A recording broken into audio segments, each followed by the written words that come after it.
Good evening, everybody. Hell's Unicorn here once again. You know something? Opinions may vary a bit, but I like to consider myself a pretty mild-mannered person. I'm a person that really tries not to let my anger get the better of me and my sense of moral outrage to cloud the fact that there is an underlying logic to everything and that it needs to be sought out and that it needs to be reconciled with whatever emotional side effects come with it. But I just got done watching a through-and-through piece of political garbage. This, in my opinion, takes the cake insofar as dishonesty goes in political advertising. The particular ad that I am actually referencing here is the so-called Don't Settle, No Surprises 2012 ad that was put out by Michele Bachmann a few days ago.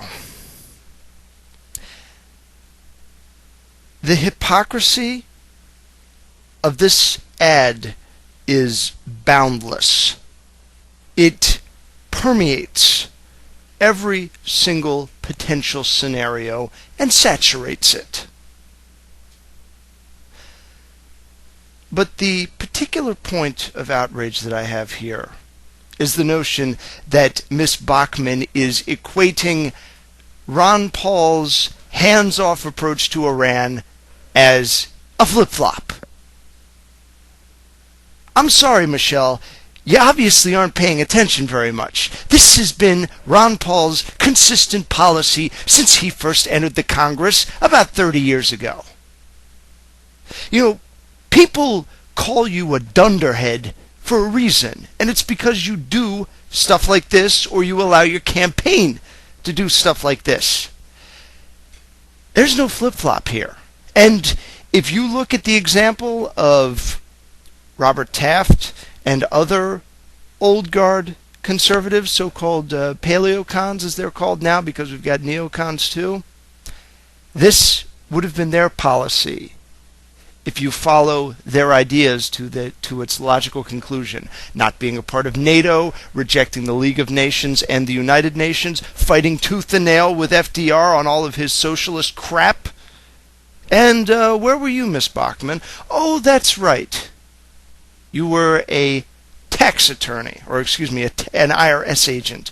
You were actually going around and evicting people from their homes. And you have the gall to go up behind that podium and talk about how people are suffering? The chickens are going to come home to roost on this one. I've been on record several times that I am utterly opposed to the 2009 Fox Tea Party. I don't like Sarah Palin, I don't like Glenn Beck, and I definitely don't like Michele Bachmann.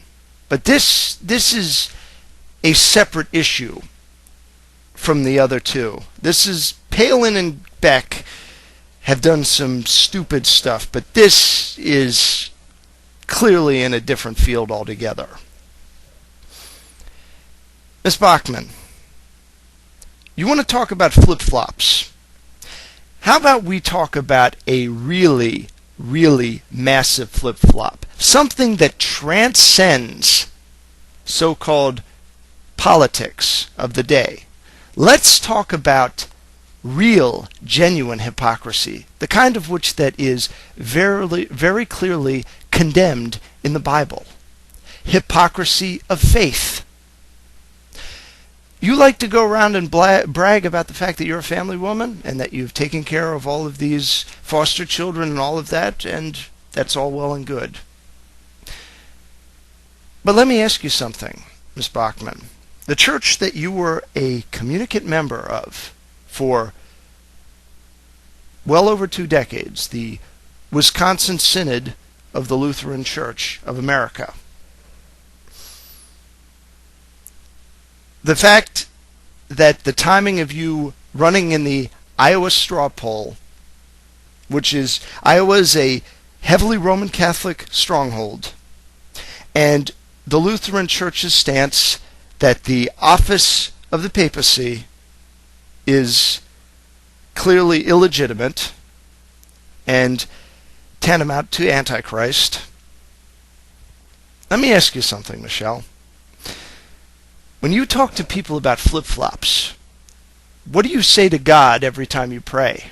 Now, I know for the non-religious people in my audience, this is probably a trivial matter, but for people that go around talking about being people of faith, this is a big one. Church hopping for political gain, as far as I'm concerned, is the most disgusting and the most philosophically and theologically dishonest thing a person can do. Going around in order to get yourself a few points in the public's eye to up your notoriety and your fame while essentially shunning your professed faith is the exact sort of thing that Jesus scolded the Pharisees for. And I dare say, Miss Bachmann, that your level of hypocrisy is on par with the hypocrisy of the people that crucified Jesus. Dare I say, when you did what you did, you were crucifying Jesus in principle, because you were trivializing everything that you affirmed to be true, everything that you swore to be true, everything that you vowed, took an oath to, and covenanted in with the Lutheran faith. Are you going to tell me right now that you just suddenly had a change of mind, had a new revelation, and decided that this doctrine that is espoused by the Wisconsin Synod was not what you actually believed? Was your whole membership to this church simply a way for you to win brownie points as you worked your way up the echelons of a satellite conservative district in Minnesota with a heavy German and Scandinavian population, which tilts Lutheran perhaps? The Lutheran Church, I am very sorry to say, is not a very big power player in national politics. For that particular game, you have to either be in with the Roman Catholics or with the Baptists. And since we've got a number of Baptists running in the Republican Party, and since the one confessed Roman Catholic, Rick Santorum, is doing absolutely nothing in the polls, I think we can pretty well determine which one Michele Bachmann is going with. And yet, to this day, she has not openly made a profession of solidarity with the Roman Catholic Church. What is she now? Is she a non-denominational Christian? Is she attending an actual church? This is something I'd like to know. I'd like to know the extent of your so-called change of heart, Miss Bachmann, and how it can't be understood as being nothing else but hypocrisy in the name of seeking higher offices of power. And to all of my subscribers here, anyone who is having flirtations with supporting one of these other so-called Tea Party candidates, or as I like, these are the real teabaggers as far as I'm concerned, people like Michele Bachmann, think again. 2 + 2 = 4 is not something that's up for debate. And insofar as Miss Bachmann is concerned, I'm sorry. There is no debate on the matter. She is a 2 + 2 = 5 person.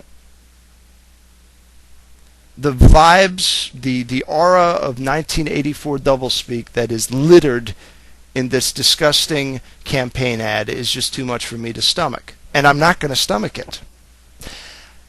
I am not just going to be actively campaigning for Ron Paul. I am going to openly go on the attack insofar as Michele Bachmann is concerned.